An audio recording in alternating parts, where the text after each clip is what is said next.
Now at 6 and streaming on crossroadstoday.com, a boil water notice disrupts daily life for one Crossroads city. Victoria police search for a dangerous suspect wanted for murder. Plus, Texas cracks down on solar panel companies accused of deceiving homeowners.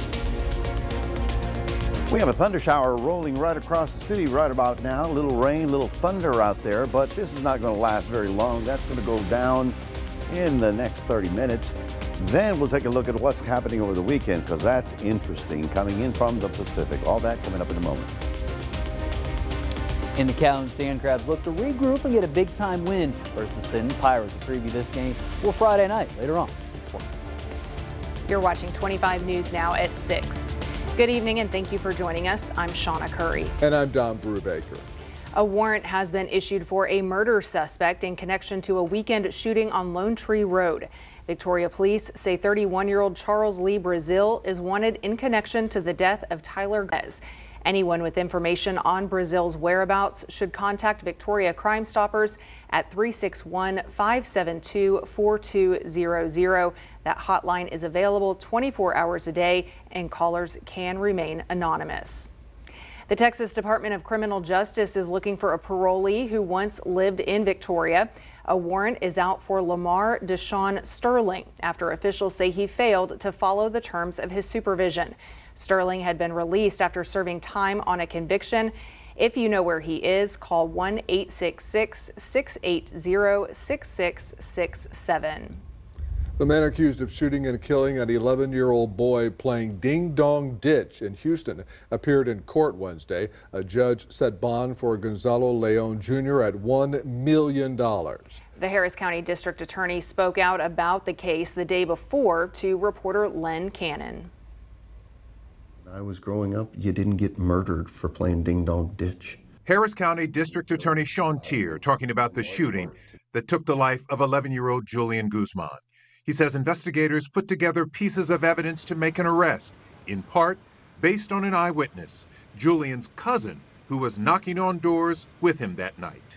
As it sits right now, he hasn't identified this defendant in anything other than types of clothing that he was wearing and where he came out of the backyard.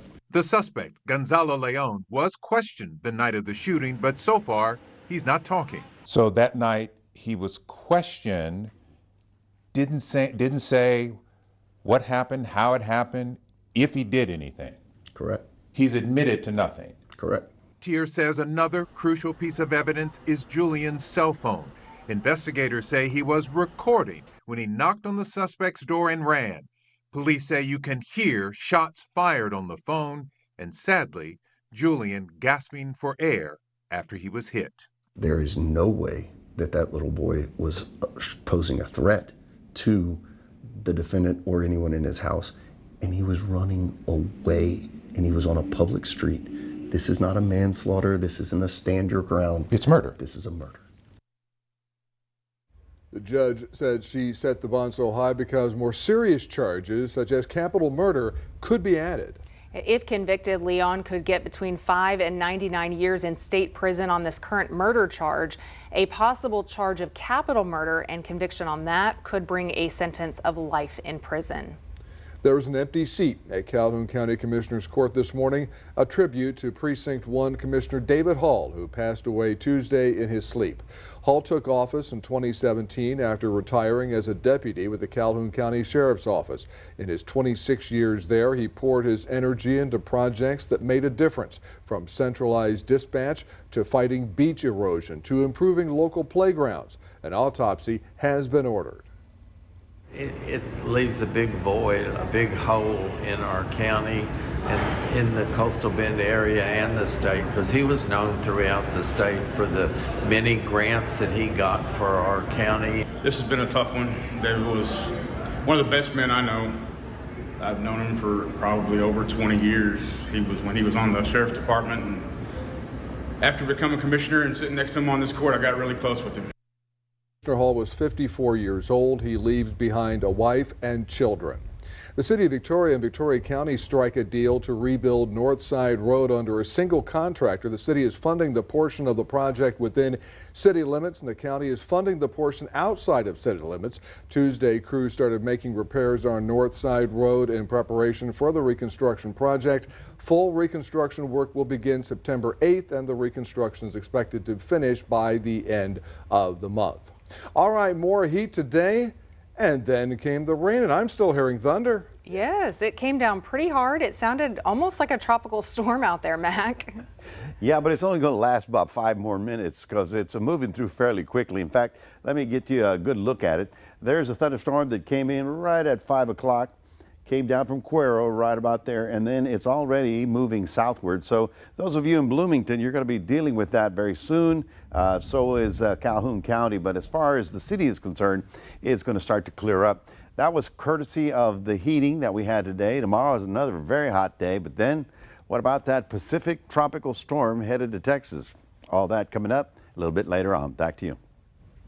A new Texas law is cracking down on misleading solar panel sales. Residential solar companies cannot make false claims about cost or performance, and every contract must give homeowners 5 business days to cancel. That law went into effect on Monday. It also bans companies from pretending they're tied to utilities companies or government agencies, and salespeople cannot knock on doors with no soliciting signs. The Texas Department of Licensing and Regulation will now oversee solar sales, giving homeowners more protection from deceptive tactics. So in our viewer poll tonight, we're asking if you or someone you know has ever been misled by a solar company, and 62% of you say no. That's definitely good news to hear. We don't want our community to be misled by anybody, but 38% say yes. We want to hear from you. Visit crossroadstoday.com/vote to let us know, and we'll have another look at these numbers on 25 News Now at 10. The city of Yoakum is under a boil water notice today. It's the first since 2021. 25 News Now reporter Ray Mosley is in Yoakum with the Public Works Director. And Ray, what did you learn? Yoakum is under a boil water notice due to a pipeline that broke underground. The city of Yoakum's public water system water pressure dropped below 20 pounds per square inch. TCEQ has required the city of Yoakum's public water system to notify all residents to boil their water for 10 minutes before drinking or cooking with it. Director of Public Works Victor Gomez says it's safe to shower with the water, but if need be, you can use a bottled water or any other suitable source. It's challenging for everybody, but with time and the good water crew that we have here, they are accepting that challenge and they're doing the best that they can. It's just a matter of time. Gomez says both water sites are monitored daily and is hoping to lift the boil water notice soon. Gomez plans to flush out the hydrants and send samples back to Victoria to ensure that the water is safe to drink. Reporting in Lavaca County, Ray Mosley, KAVU TV, 25 News Now.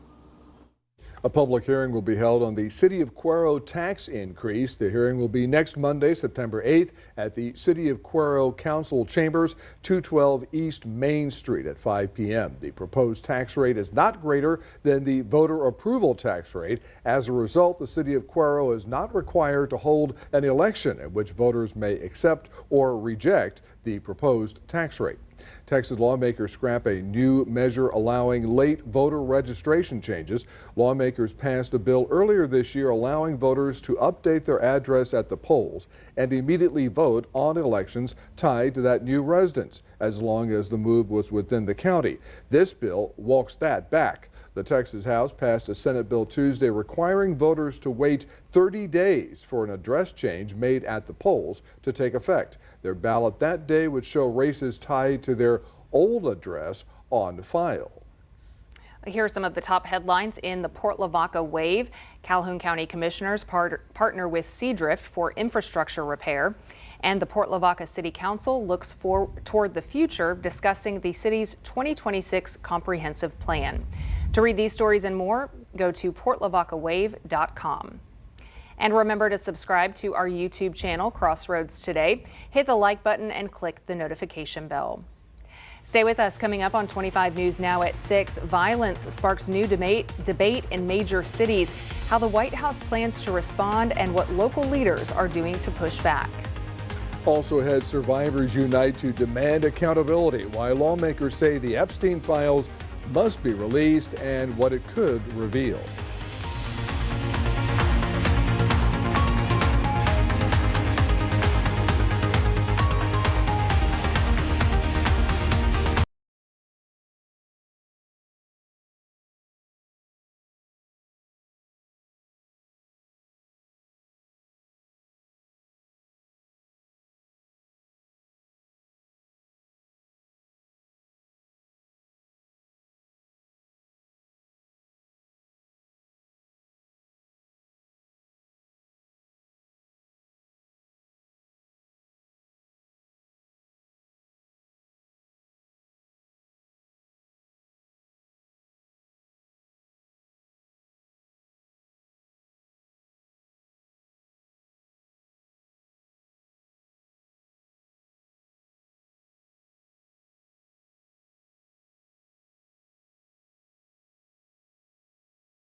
Donald Trump says he is moving ahead with plans to send federal forces to Chicago, despite pushback from state and local leaders.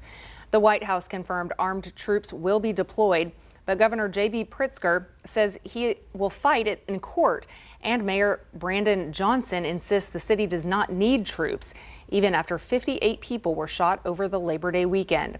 Officials point out that shootings are still trending down this year.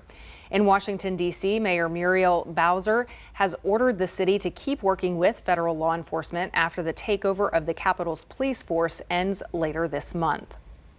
Several people women say they suffered years of sexual abuse at the hands of Jeffrey Epstein and Ghislaine Maxwell, making their voices heard today, standing with each other to tell their stories and imploring Congress to vote to release every file connected to the Epstein case. This comes one day after the House Oversight Committee released tens of thousands of Justice Department records on the case, files that are heavily redacted and much of it already in the public domain.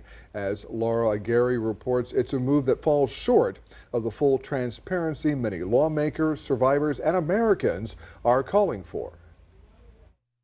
I was abused by Jeffrey Epstein and Ghislaine Maxwell for over 10 years. I was 16 years old when I was flown to New Mexico to spend a weekend with Epstein and Maxwell. I was only 14 years old when I met Jeffrey. Some of the survivors who suffered sexual abuse at the hands of Jeffrey Epstein and Ghislaine Maxwell were in D.C. today, standing together in their pain and perseverance. Also united, bipartisan lawmakers, House Democrat Ro Khanna and GOP Rep Thomas Massie, co-sponsors of the Epstein Files Transparency Act.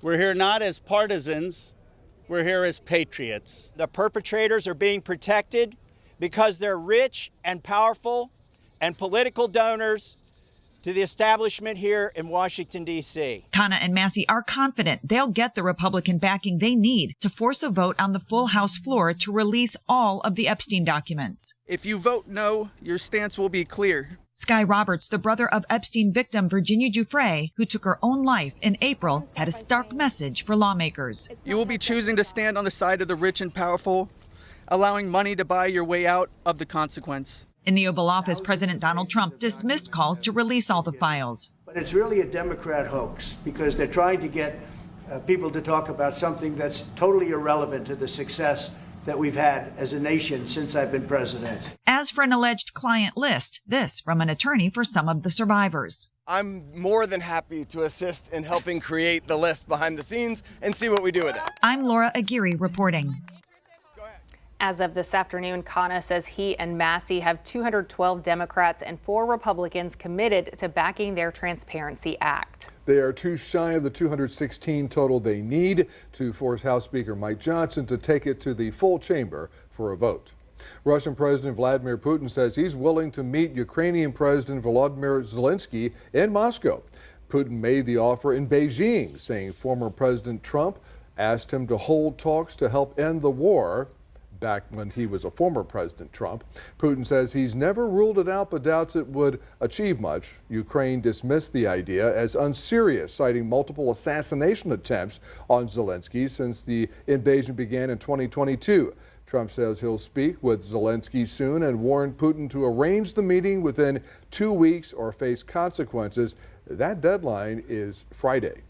A show of force from China overnight, with Chinese President Xi Jinping hosting the country's largest military parade ever. He invited 2 special guests, Russian President Vladimir Putin and North Korea's Kim Jong-un. President Trump accusing Jinping of conspiring against the United States in a post on social media. ABC's Rena Roy has more on how the leaders are responding. An extraordinary show of force from China, with President Xi hosting a grand military parade. The country showing off its latest weapons and marking 80 years since the end of World War II. ABC's Britt Clennett was there. We're seeing hypersonic missiles, stealth fighters, drones. This is about Chinese President Xi Jinping showing that his military is modern, that it's advanced and ready for combat. Xi's guests of honor, Russian President Vladimir Putin and North Korean leader Kim Jong-un. All 3 together for the first time, watching over the parade from the balcony. There's tension between the U.S. and China, with President Trump's tariffs putting a strain on the relationship. Trump today accusing Xi of conspiring against the U.S. in a post on social media, saying, "Please give my warmest regards to Vladimir Putin and Kim Jong-un as you conspire against the United States of America." And they were hoping I was watching, and I was watching. My relationship with all of them is very good. We're going to find out how good it is over the next week or 2. The Kremlin has released a statement saying no conspiracies or plots exist between Russia, China, and North Korea against the U.S. And in a press conference today, Putin adding, during the 4 days of negotiations, no one has expressed negative opinions about the current American administration. Putin and Kim holding a bilateral meeting after the parade, Putin praising North Korean soldiers for their bravery and heroism, fighting alongside Russian troops in the war against Ukraine. Ukrainian President Volodymyr Zelensky is meeting with French President Emmanuel Macron today, according to French officials. This ahead of a larger meeting with European leaders Thursday on working towards a peace agreement with Russia. Rena Roy, ABC News, New York.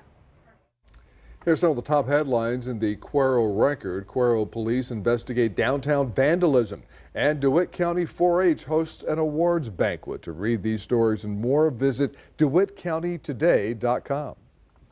We have a couple of little thunder showers rolling down through the area right about now. It came through the city about 30 minutes ago. It's now headed to Bloomington and then down into Calhoun County. So look out Port Lavaca. You're going to be looking at some rain coming in for the time being. However, tomorrow's another hot day, but when does that Pacific storm come here? That's what we're going to be talking about after this.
Well, this is going to be interesting next 5 days as we're looking for tropical weather coming in from the wrong coast.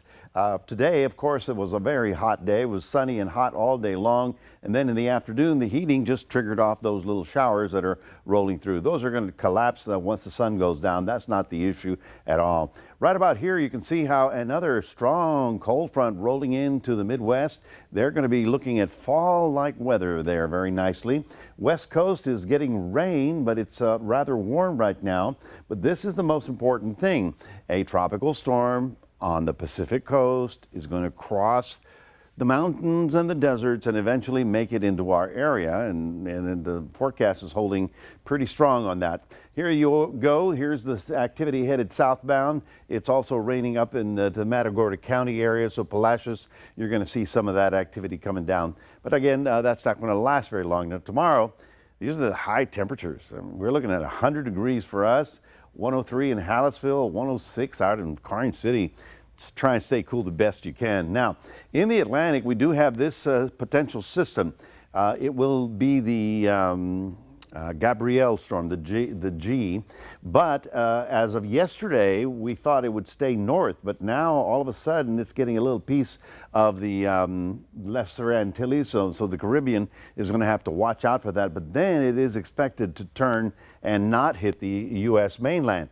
So we go to the West Coast, and this is... well, it happens. I mean, I've seen this happen maybe 5 or 10 times. It is unusual, though, because most of the storms generally go out to the west. Well, here it is. This is Lorena, the storm. It is going to be moving onshore probably on Friday into the area of the central part of the Baja Peninsula. Tonight, it's a very rough night in Cabo San Lucas, which is the village way down there at the end of the peninsula. But you can see the storm is kind of moving up and then will be moving onshore. Then, now I'm not saying the storm is coming, it's just the remnants of the storm, because by right about here, it falls apart as an actual circulation, but it's going to be bringing heavy rain to southern Arizona, southern New Mexico, and far west Texas. You can see right about here. Here's the bulk of the rain going across the Sonoran Desert. It's really weird. I mean, this is like snow on top of cactus, okay? So it's coming through. Then it gets heavy somewhere out in western areas, and watch how the heaviest rain then starts to sort of go down into our region. So by the time we get to Sunday and Monday, a bulk of this stuff is going to be over central Texas. There's going to be a little frontal system then pushing it down.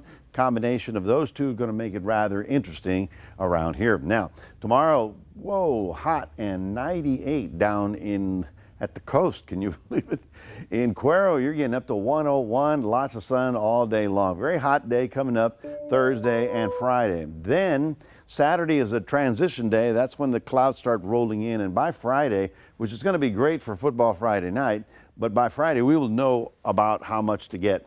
It's Sunday and Monday. We have the alert days up because we're expecting anywhere 2 to 3 inches of rain. That's your 7-day forecast, reminding everybody we do have a QR code. Love for you to scan that, put Crossroads Today on your phone, and you'll hear the latest on that Tropical Storm Lorena. We'll toss it over to Shauna. All right, looks like some pretty warm weather for an earlier than usual football game this week, right, Max? Yeah, Sean, we got most of our games that are going to happen there on Friday, but one team, the Refugio Bobcats, they're going to travel out to London there tomorrow night. They have a nice little Thursday night action. We'll preview this game coming up in sports.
All right, Crossroads, we've highlighted a lot of multiple football matchups here for week 2, and we announced our game of the week between Victoria West Warriors and Victoria East Titans. Well, another top game to watch in week 2 is the Sinton Pirates out of the Corpus area. They're traveling out to Calhoun to face the Sand Crabs for the home opener for Sand Crab Nation and the first home game for new head coach and Stephen Herntzer out there in Sand Crab Stadium. Calhoun's looking to respond after a hard-fought loss there last week with the Oakland Bulldogs 23-16. With this in mind, Calhoun got a new quarterback in charge in Ashton Sturtle, who did okay in his first start. He made some big passes and he got a rushing touchdown there last week, but he's looking to get it out to his playmakers and Isaiah Cabrils and also their running back in Holton Hadley, and also keep an eye on Gunnar Martinez as well there for the Sand Crabs. Now for the defensive side, they look to slow down the Sinton rushing attack led by senior running back Micah Green. He ran for 233 yards last week in their victory there over Beeville Jones. So hopefully they can stop him, get the ball to their offense and make some plays. I think Calhoun can win this one. We'll see if they can get the job done. Now earlier today I talked with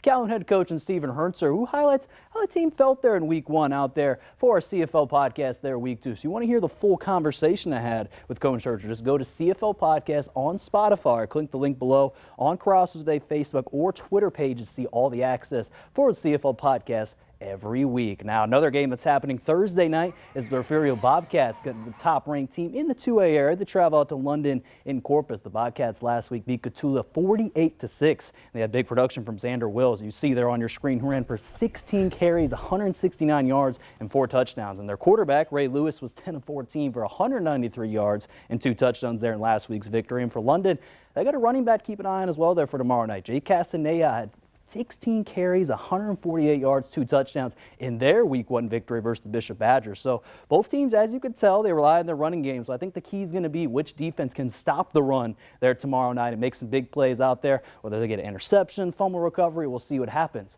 in that contest. Now, some quick volleyball scores from last night. The Coeur Lady Gobblers, they faced Calhoun Wildcats last night. They would lose this one, though, in 3 sets to Calhoun there for the Coeur Lady Gobblers, and they're back in action. They have a Friday off, but they'll be back there Tuesday versus St. Joseph Lady Flyers. That game will start at 6 p.m. Over the Industrial Cobras, they travel out to Rockport last night, and this one was a 5-set thriller where Rockport would hang on to get the victory there, 3-2. And in the loss, though, Carly Stanish had their 24 kills there in that victory for the Cobras, and they travel out to Victoria East this Friday night. That's going to start there at 4:30 p.m. So not 6 o'clock, 4:30 p.m. there on Friday. Over to A&M Victoria, where they officially wear the new A&M Victoria jerseys for the first time in school history. This Friday afternoon versus Nelson University, the women's soccer team will kick off at 1 p.m. at home, and the men's team will follow at 3 to 3:30 p.m. range there at the Cage. And both teams look to respond from last week because they took game 1 losses versus Oklahoma City there this past Saturday. The women's team would lose 3-0, and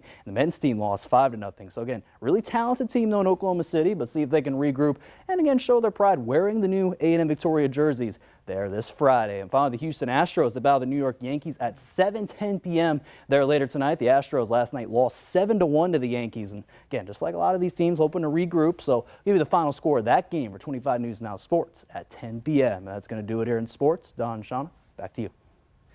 All right, Max, thank you. And we're back in a moment. I think this was a song title. Breaking up is hard to do, especially if the breaking is done by, an iceberg.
Finally tonight, the world's largest iceberg has broken apart.